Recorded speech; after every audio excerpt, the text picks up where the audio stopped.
ജീവച്ചാവും പോലെ അങ്ങനെ കിടക്കാം. അത് മാത്രമേ ഇനി പറ്റൂ. എന്തിനാ എഴുന്നേറ്റ് നടക്കുന്നേ? അവന്റെ നാവിന്റെ ബലം തിരിച്ചു കിട്ടിയാ പോരെ? പറഞ്ഞു കൊടുക്കില്ലേ അവൻ പോലീസിനോട്?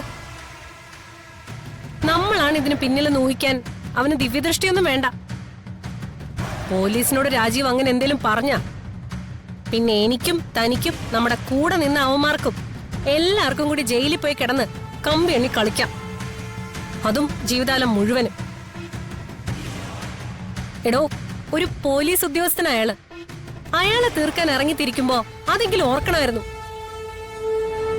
ശരീരം മുഴുവൻ വെട്ടിക്കീറിയിട്ടും അവന്റെ പ്രാണം മേലോട്ട് കെട്ടിയെടുത്തിട്ടില്ല. ഇനിയിപ്പോ ഇതിന്റെയൊക്കെ തുമ്പൊടിച്ചു വരും പോലീസ് അന്വേഷണം. അതൊരു സാധാരണ തരത്തിലുള്ള അന്വേഷണം ആയിരിക്കില്ല, ഉന്നത ഉദ്യോഗസ്ഥന്മാരുടെ അന്വേഷണമായിരിക്കും. ഇന്ന് തന്നെ ഡൗൺലോഡ് ചെയ്യൂ.